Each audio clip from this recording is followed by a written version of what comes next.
Hello and welcome to Be a Braver Creative, Lessons from the Broncos Sidelines. My name is Milan Klusacek and I'm honored to be your presenter during Denver Startup Week. And before we go any further, I want to draw your attention to the bottom of this slide with our sponsors for this year. And without them, this event wouldn't happen. So a big thank you to our sponsors. A little bit about me. I've been a creative for 20 years, various areas, design, print, digital product, also video and animation, a little bit of everything. And that's professionally for 20 years, but really as a kid, starting with my first Atari, I've always dabbled with these things. And all that to say is I get you. This is a designer track, so whether you're a designer or creative, I can relate to a lot of things from the past 20 years, and I wanted to structure this talk in a way that would resonate with you no matter what step you are on this journey. Besides that, I'm checkmate. I grew up in Prague. I'm a dad of 4 girls, and these days work as the creative director at Red Canary. And a big shout out to my Red Canary family right here in Denver. And for the past 7 years, I've been working as a digital content creator with the Denver Broncos, and I've really have experienced situations or these experiences that really put me way out there, like confronting my fears to the max level, and have given me the opportunity to really push myself and learn a few things. And that is really what I wanted to capture in a way that hopefully it would be helpful, not just if you're on the field or have anything to do with football. You don't really have to like football, but really as any creative could benefit from, or any really human could benefit from. So I'm excited to get started. So here's how the Broncos all started. So one day, 2013, Vine was a new social network, and I had some downtime at work, so I decided to just duct tape my phone to a laptop holder and make this stop motion Vine. That was pretty fun. And then a little bit later, one of our salespeople, Jack, and never forget this favor, but he was in a meeting with the Broncos, and they do have cool chairs like this, or at least back then. And they were saying, like, for Vine, they didn't really have a creative resource or bandwidth. And he says, look, I know somebody, look, here is a Tic Tac Vine. And they said, we like this. Would he be willing to come and do one for the game? So this is how it all started. They asked me, would you be able to come in?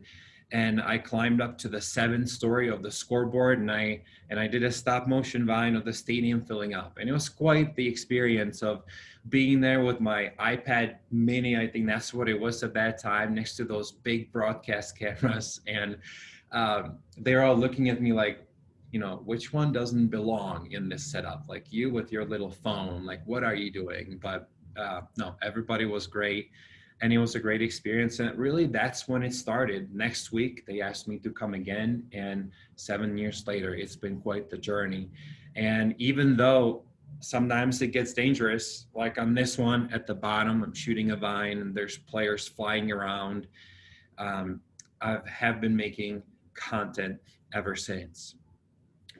Things have evolved over time. So some of the things I've been a part of is making game trailers and running behind players out of the tunnel and just realizing how fast these guys run, and me just trying to, as he's jogging, I'm trying to like sprint with my heart out, trying not to trip, to some game day content, really up close and personal look to like behind the scenes of just to get fans as close as possible to the action and capturing some of the fun moments, to non-game day content to create engagement during the week, and as well as sponsorship content. So those are some of the buckets that I've been involved over the 7 years. Now, today, if I could put you like here, bring you all with me onto the field and through those experiences, that's what I want to do. I want to invite you on a journey with me to the sidelines and share a few stories and lessons that we could learn and benefit from in order to grow as creatives. Here's the first one: excel at the ordinary. Now, there was a time when I already shared the first vine, and what happened after is, well, I went to sit down in the press box, and um, basically I wanted to do more or shoot more or go on the field, but there really wasn't a need for that at that time. Or maybe it was just the fact that they didn't really know me just yet. They didn't know who Milan was, what my intentions were. Did I want to really add value to the Broncos? Or do I want to build my own Instagram following and just let everybody know, look, I'm cool. I get to be on the field, on the sidelines. Look at me. And what I'm saying is, I didn't really have their trust just yet. And so the next game, I would shoot another vine. I bring it for approval, and either it was approved or not approved, but the rest of the game I kind of sat out. And that really was the majority of the first season. And what I decided to do is just focus on earning trust, delivering good work, and the very simple things, such as if they want me somewhere at a specific time, I'm going to show up on time, and I'm going to show up prepared. And whatever the assignment was, I'm going to come prepared to deliver exactly what was asked or beyond that. And I would take some time at home, and I would just get better at the basics of stop motion. And I practice at home, set up the lights, turn my tripod in all kinds of weird ways that it worked to get different angles, even upgraded my rig to feature GoPro, which I didn't really use, but it looked cooler.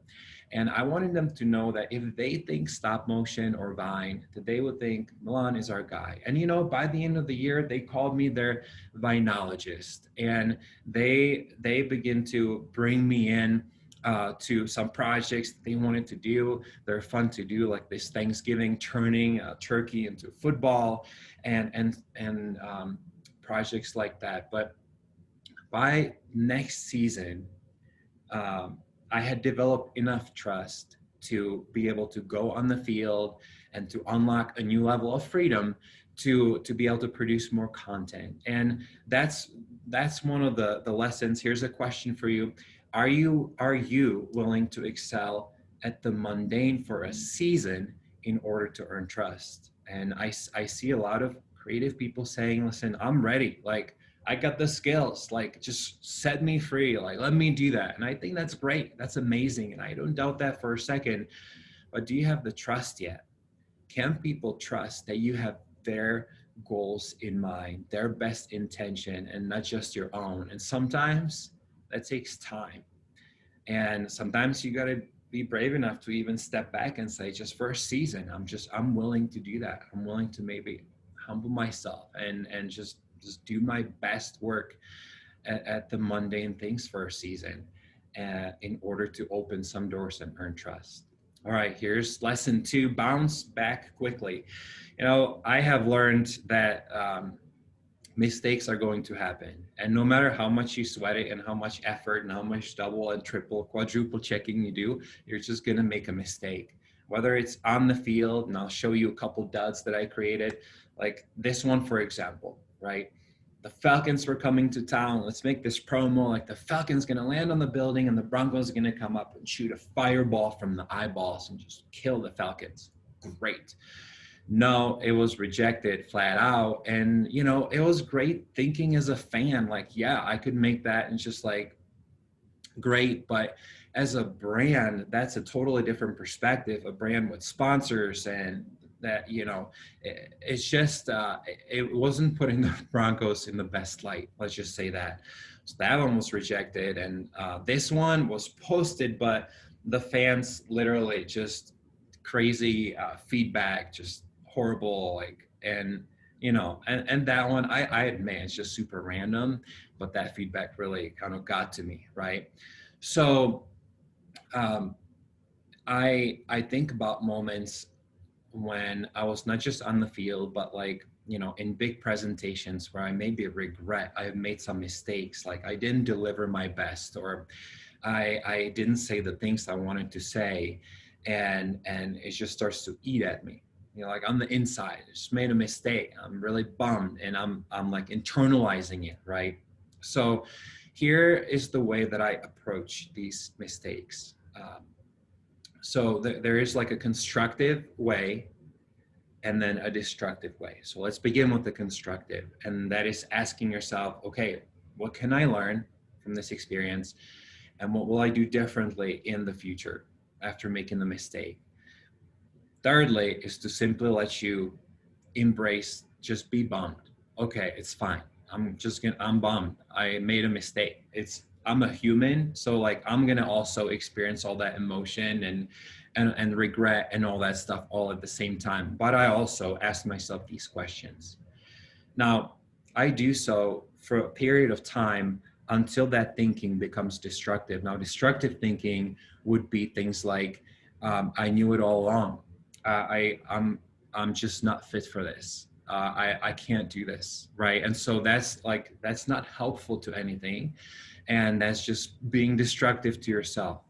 And so what a healthy balance could be is to allow yourself some time. So I tried to go for 24 hours. I read a creative book and talked about 48 hours, but some time to just process that mistake and allow yourself to feel it. Ask yourself those questions. But then when that time period is done, you get up and you get back to work, right? You're brave or creative. You're not going to linger in your mistakes and allow yourself to self-destruct anymore. No, you pick yourself up, you have learned your lesson, and you move on. All right, let's go to the next lesson. Learn to manage the imposter syndrome. Okay, I remember this very moment. It's Super Bowl 50. It's a couple days before Super Bowl, and I'm shooting this very Vine stop motion when the weight of the exposure comes to me and nearly crushes me. And I realized, like, okay, millions of people are watching this content. Then we had Twitter and Instagram reaching out and saying, like, we're watching every content, we're posting in these special channels. And for me, the weight of these pieces that I work on just on my own and posting, being scrutinized by millions of people, it came down crushing, and I wanted to just vanish. And so it was like this roar. And if you may be familiar with the imposter syndrome, but this is kind of what that looks like in your head. It's thoughts like you're fake, and not only you're fake, but people know it. And if they don't know, they're going to find out. Like, you don't really know what you're doing. You're a failure. You suck. There's some way better people who could be here in this moment, way better than you. And you should just go ahead and go back and do something else. You know, that's not as risky. And that's sort of the thinking that was so loud in my head. And of course I started, like, now that triggered like the comparison game. Then I started to like look up all these best stop motion like people. I said, yeah, I mean, they should have just paid them to be here, right?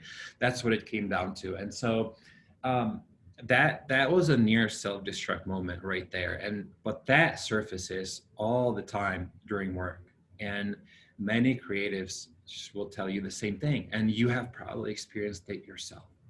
So here's one thing that I did in that moment that was a turning point.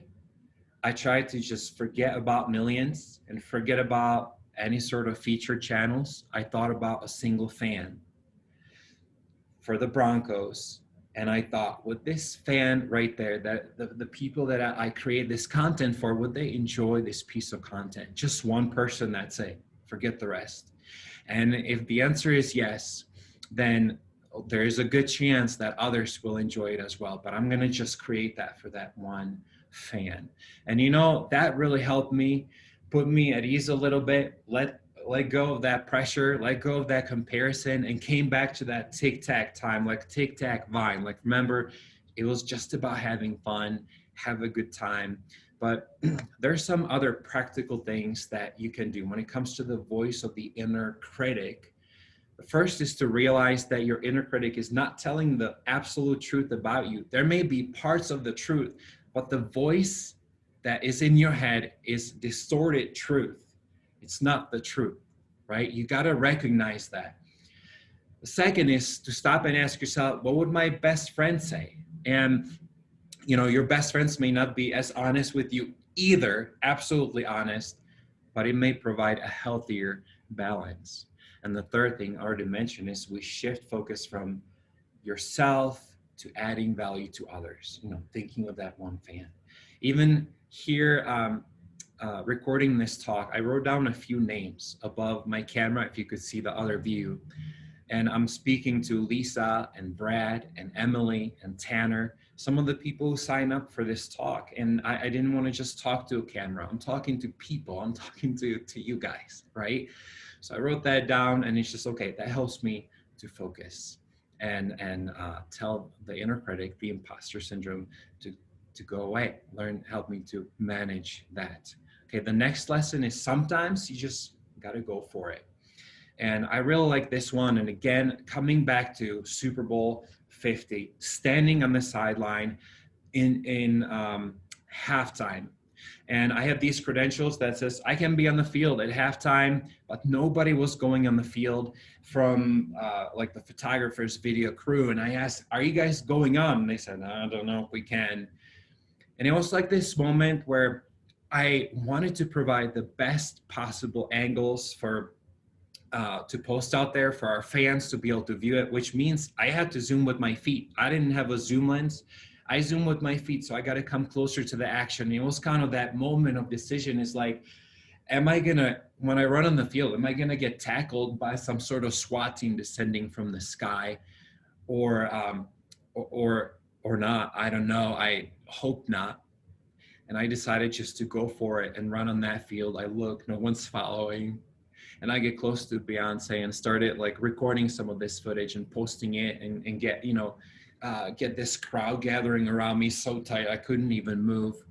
But this content, and specifically this one on the right, became the top looped vine of the whole Super Bowl experience. And looking back, it's a great analogy. It's on the other side of this fear, where it just kind of took some courage to just get out there, was something that produced great results, ended up being a great memory.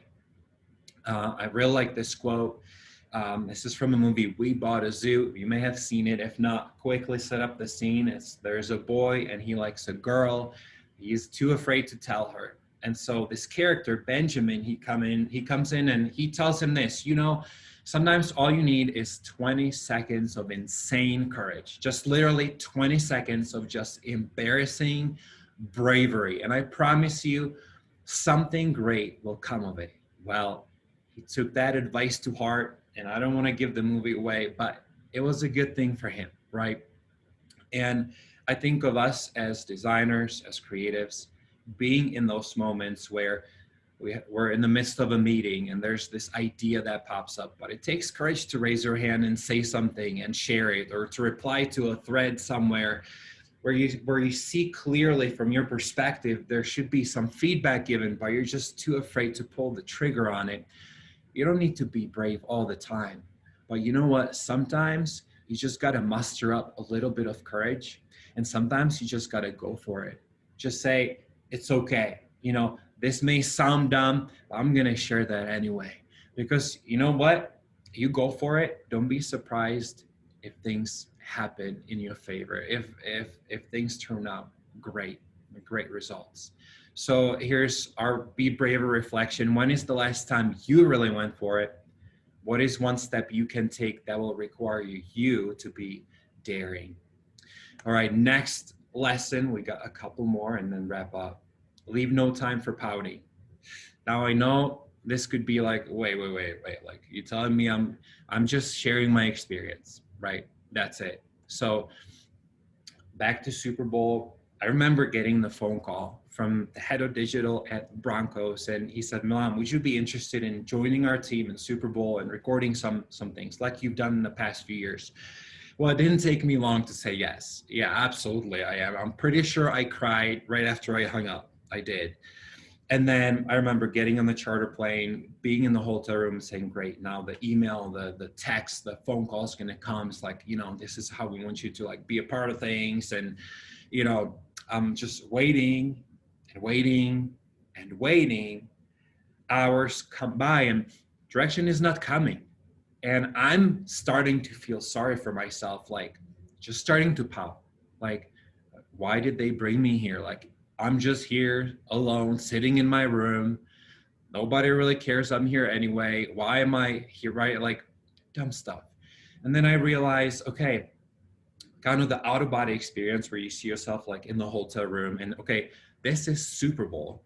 I'm here in my room pouting. Is there another option? Right? How about the one that says, I don't need to wait for a prompt. I can just begin generating value all on my own without waiting for anybody to tell me. So I began to brainstorm these ideas that I started sending their team, and sure enough, the response came quickly. Go for it. Go make that happen. Yes. And on again, the shift in mindset produced some great results. This is being in this shot is from Super Bowl City. I got to visit the Twitter headquarters, which happened somehow at the same time, which was a dream of mine, and meet some of the some famous actors and things like that, being at the party. And of course, some other great memories, right? Like, you know, winning the Super Bowl and being a part of those moments. On the way back, meeting this moment was when I introduced myself. Hey, I'm Milan. She says, I'm Italy. That was her first name. It's like, Milan, Italy? No way. That's amazing. So just some great moments after I had to reset my mind and say, I'm just here to add value and not to always have to wait for permission or for direction. And the same it really goes in our workplaces. One thing I hear a lot is, my boss is so busy, like I'm just sitting here like I don't know what to do. And well, one challenge you can take on is, well, you understand the goals of your team, you understand the vision of your company. What can you do to add value to the company? And then just start sending that feedback to your manager, to your boss, and just start proactively make things happen. Some questions: is there an area of your life where you need to start adding value rather than feeling sorry for yourself? All right, now one final one, and one that I'm quite excited, and that's pay it forward. And this one comes from a realization. So one of my favorite leadership coaches, John Maxwell, he talked about the difference between success and significance. Both are good, both are great. And success is when you're adding value on your own. That's about you. That's about you crushing your role. That's about you growing your skill set and being an amazing contributor. Nothing wrong with that. It's amazing. That's success. Significance is when you take some of that, what you know, and you help others step into success. And in the context of the Broncos, one thing I was watching is all these camera people on the field. They have these assistants. They do different things like carry their camera cards. I don't know what they do, right? So I asked, could I have an assistant as well? And I was told I can. And a wonderful thing happened to where I can both bring in people who add value to the Broncos organization through their unique perspective, or really understanding latest trends, or really being passionate about the football team and can give me some direction, at the same time creating a lifetime memory or amazing memory for them. And so here's just a few people that I've been able to work with. And this piece, to me, above the success or the opportunity to be at Super Bowl, to do all these great things, when I look back, I think of a lot of these faces. And when I think of the greatest reward, it would be found right here. Be able to have a small part in someone else's success. There's a great quote that I like to refer to. As you grow older, you will discover that you have two hands, one for helping yourself and the other for helping others. And if we can take this approach to our workplaces, to our team, let me just tell you this: you don't have to be a team leader. Well, if I was just the creative director, that's exactly what I'd be doing. No, you can start no matter where you are. You could be a junior designer, just starting, and simply just using your words and your ideas to build up others. One great practical advice I heard is, Anytime you think a thought that would add value to someone, like a thought of encouragement, as no matter how simple it feels, share it, don't bottle it, but be a channel of encouragement to someone else. That's impacting their life. That's making a difference. You know what? Right now, in this season in our lives, we could use more encouragement. We could use more people who share hope in their teams. Couldn't we? I think we could. So be braver. What one person could you invest in and push toward their potential? Not just your own success, but investing into the success of another. So that is it. Those are a few lessons I wanted to share. And I want to leave you off with a challenge. When it comes to being a braver creative, that's the title of our session, Be a Braver Creative. Which one of these lessons resonated with you? And I challenge you to take one step. Just take one of these and take one step towards being a braver creative. Everybody could take one step, right? And so again, this is not just for your own benefit. This is not only so that you can succeed, but that you can help others succeed as well. Before we part ways, I do want to share one resource with you. This is from my creative coach, Mark McGinnis, and you can find his website right there at lateralaction.com. Well, he wrote a great resource that I want to recommend to you as creatives. 21 insights. They're short chapters you can do on your own or with a team. And of course, I would love to connect with you. I love to network with fellow creatives. If you have additional questions about this content, if you're wondering how to get started, or if you just want to connect and network, please let me know. My website is on the screen. Well, it's been my honor to be here with you for this session. And I hope that you enjoy the rest of the Denver Startup.